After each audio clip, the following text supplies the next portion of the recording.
Welcome to Stuff You Missed in History Class, a production of iHeartRadio.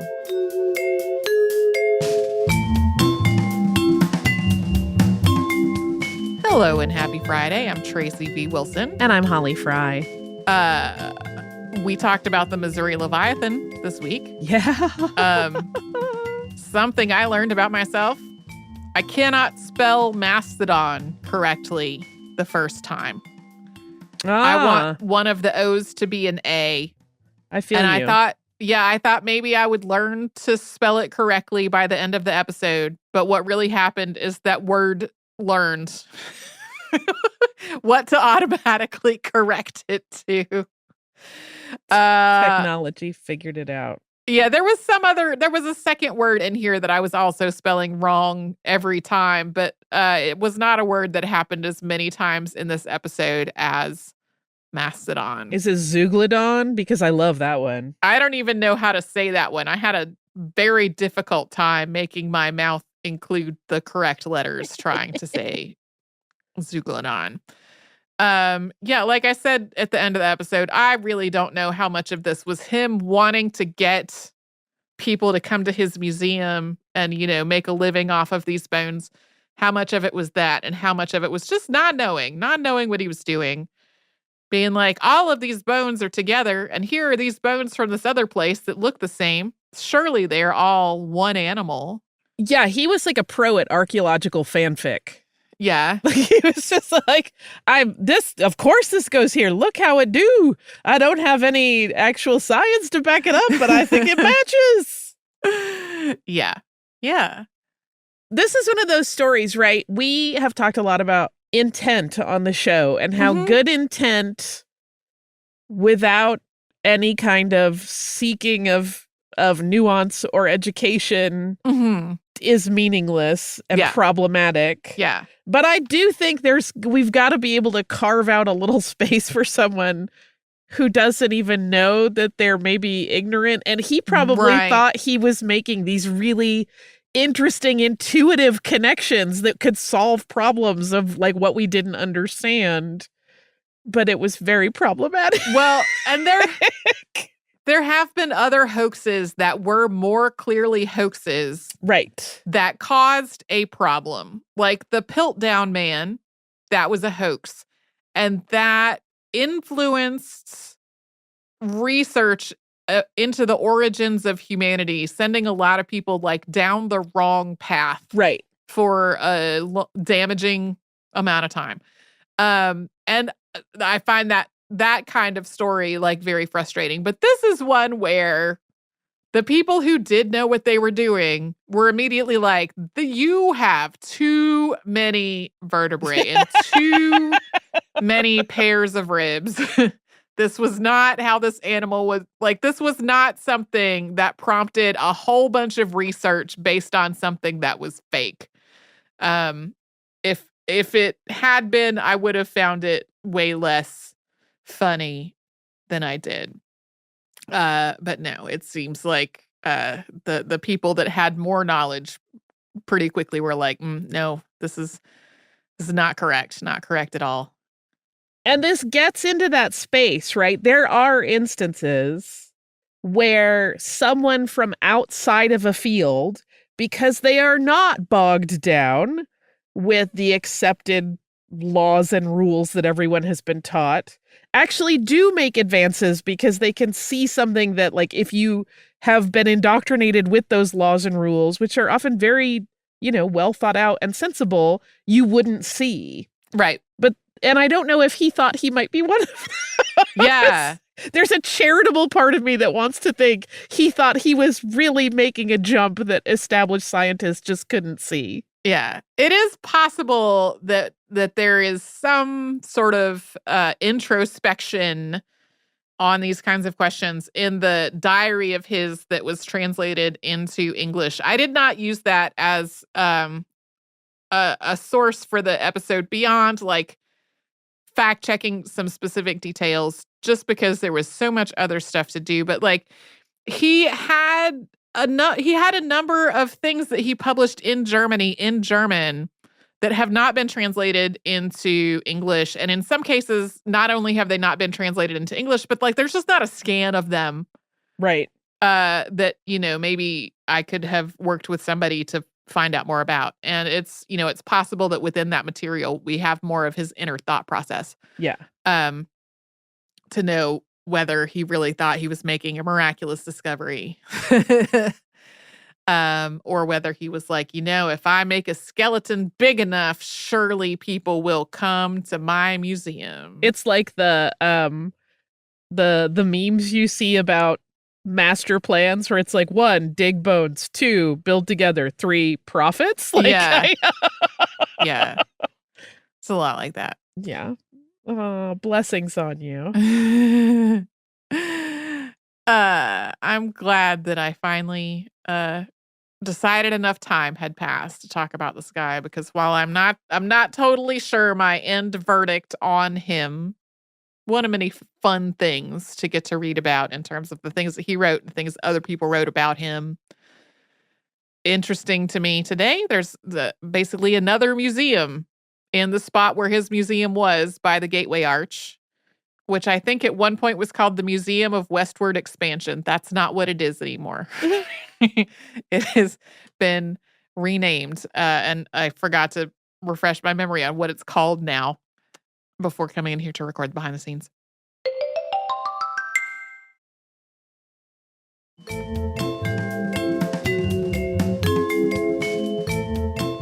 We talked about Solon this week, finally. I had a hard time saying many words in this episode. Some of them words that were long and had lots of letters in them, and some of them were like about or to or I think it's because, I too am sure that I created horrible crimes against Greek names. But when you're trying to work those all out, then I find, at least for me, saying other completely normal words becomes harder because you're fatigued. Yeah. My brain had been like, it was so hard with like 9 syllables. What's this next sentence? I don't even know. Right. We didn't talk a lot in specifics about the laws that Solon passed. Like, we talked about what they related to and how he had sorted it out. And there are entire books written that will examine them. But I was going to talk about a couple of them because they're interesting to me. In particular, I was very fascinated by laws about family life and marriage and women. And in one of the Plutarch translations, there are some good paragraphs. One reads, quote, "Solon's laws in general about women are his strangest, for he permitted anyone to kill an adulterer that found him in the act, but if anyone forced a free woman, 100 drachmas was the fine." I don't know why he would find this strange, except that women were not valued at this point. This continues, "If he enticed her, 20, except those that sell themselves openly, that is harlots," which we know is, outdated, "who go openly to those that hire them. He made it unlawful to sell a daughter or a sister unless, being yet unmarried, she was found wanton." This obviously reflects very outdated ideas, but I was a little bit startled that there were consequences in Solon's laws for treating women badly, unless, they were immoral, which is a whole other issue, because that seemed kind of progressive for the time. The other thing that stood out to me was that he forbade dowries. Okay. Because... And he also had some laws about that the wife going into a marriage had to have some things just to start her new life, almost like a hope chest, like 3 suits of clothes and some household things. And that was all. And his logic was that he didn't want marriages contracted for financial reasons, but for love, kind affection, and the birth of children.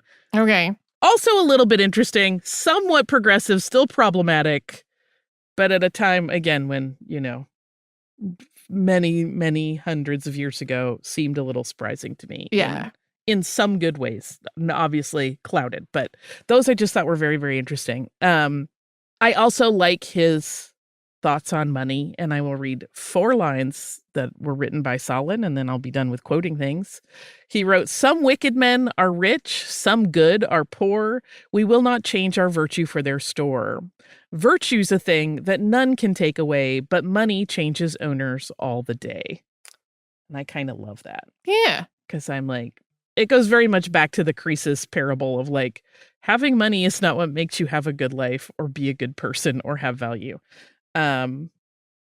I find it interesting that he was trying so hard to make a bunch of people happy that he knew he couldn't. Yeah. Yeah. And I do personally like the idea that he left Athens because he was so tired of listening to people complain about his new laws. And he's like, "You're on your own. I'm getting out of here for a while." Yeah. I promised I would tell the story of the microwave experiments. Yeah. Yeah. Which I have maybe told on this show before. I know I've told Tracy it before. Yeah. When my husband and I got married, we found ourselves with 3 microwaves, which is more than any 2 people need. I had one that came from my apartment. He had one that he had been using in his apartment. And he had a third one because he inherited some stuff from aunts and uncles that had passed. He had a lot of aunts on his father's side that were much older than his dad. So a lot of them had passed by the time we met. And it had just been sitting around. And once we were like, we have 3 of these things. We do not need 3 of these things. Mm-hmm. I gave one away to a woman that I knew through work who was starting her own new life and apartment. And, was young and needed stuff. So that was great. We got rid of one. And one of them, the one that we were going to keep, was in good working condition. And then the third one was like fine, but not great. Like we would have felt weird giving it away to someone because it wasn't in great condition. And so, of course, us being 25 and 27 at the time, our solution was, let's blow stuff up in it. Yeah. As a sort of scientific thing, we were like curious because we, like everyone else, have been told, don't put certain things in the microwave. And we were like, but what if, we put on like protective goggles and stuff and we put those weird things in the microwave to see what would happen. Yeah. And like we put in a CD, which was pretty thrilling because that spun in the microwave and shot off sparks. We put whole uncracked eggs in there and they exploded and that was pretty fun. Mm-hmm. And we did put in little small metal things and they sparked a lot.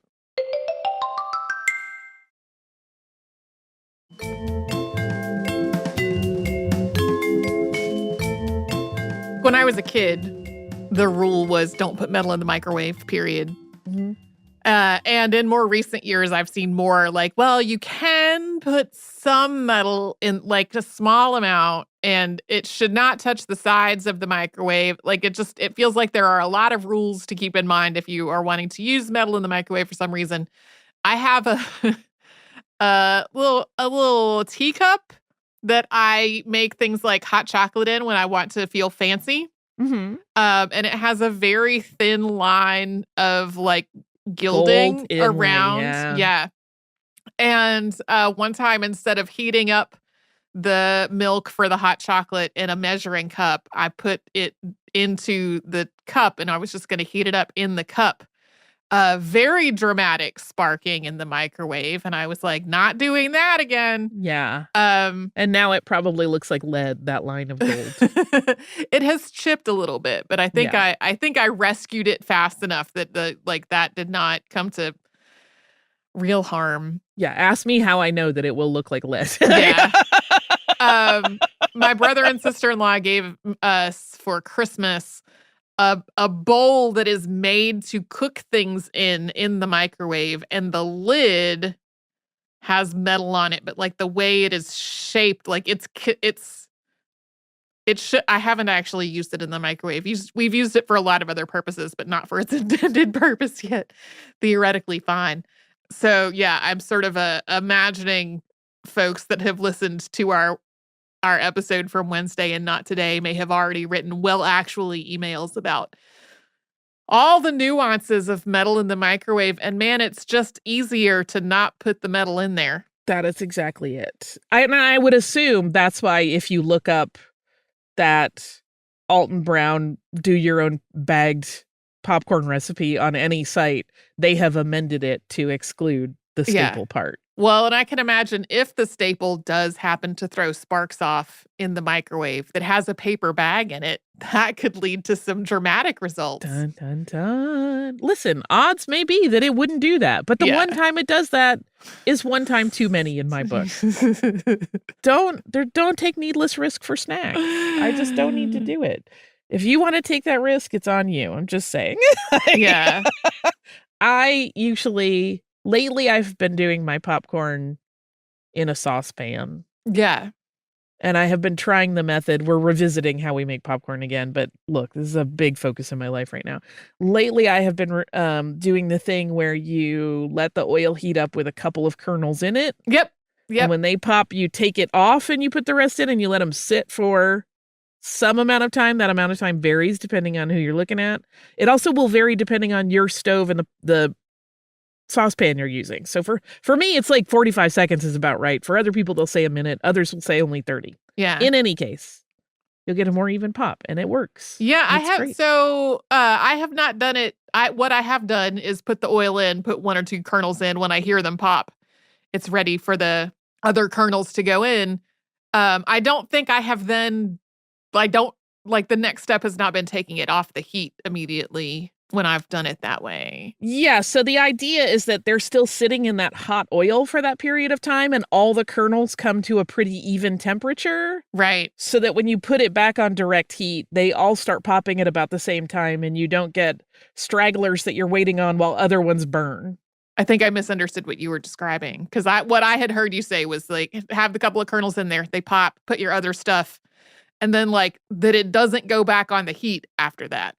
Not for 45 seconds to a minute, and then it goes back on. And then it goes back on. Okay. Yes. I see. You were correct, but then it went back on after a period of time. I was missing a step. Yeah. Because I probably didn't include it. Yeah.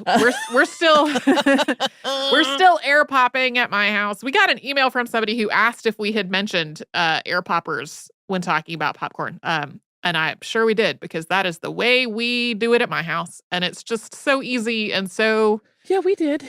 Yeah, we for sure did mention it. But it's so easy, so non-messy, easy to then season it with whatever I want to season it with. Unless you have the giant R2 air popper. Unless you have an R2 air popper. That shoots projectiles around your house. Our air popper does tend to spit out a couple or 3 unpopped kernels as it's getting started, but they just go into the bowl, and they might bounce around the bowl, but they're not fast enough from our air popper to fly around the kitchen. Yeah. Ooh, those things have acceleration. They're fast. Yeah. And again, my husband, who doesn't like popcorn, is always watching me do my magical dances and try to set up my flume made of foil so that they will go where I intend them. And he's always just like, why? This is so hard. Dude, don't. And I'm like, but it's R2-D2. I like how our behind the scenes conversation of Solon is back on popcorn again. Listen, he probably didn't know the wonder of popcorn, or he would have written about it and made a law. I think he definitively didn't.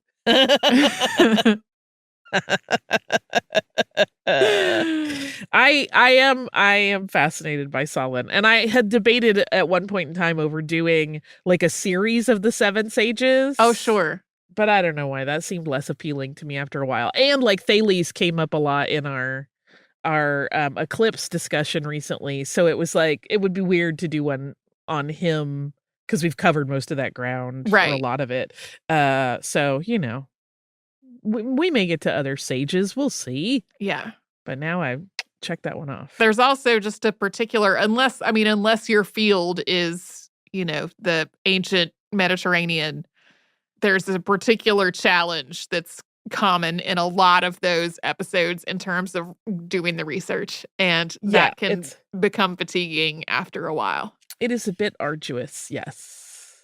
And also a lot of the things that are really interesting that have been written about it are old enough that you can't really get them in print now. Mm-hmm. And also kind of obscure enough that they're not necessarily digitized, even though they would be in public domain. Mhm. And like some of the ones that are digitized, you still have to buy access to because they're, part of some library's collection or whatever. Sure.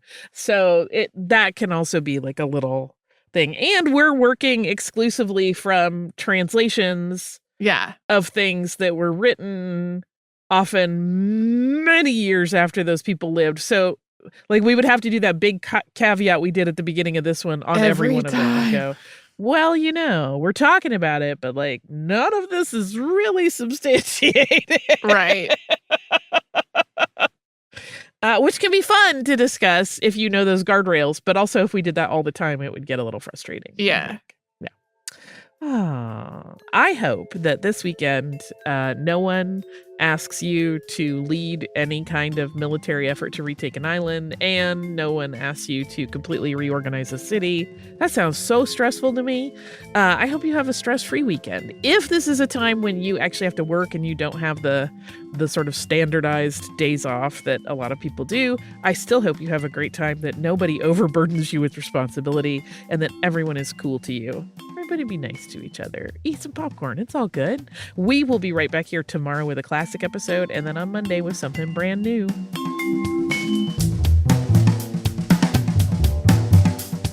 Stuff You Missed in History Class is a production of iHeartRadio. For more podcasts from iHeartRadio, visit the iHeartRadio app, Apple Podcasts, or wherever you listen to your favorite shows.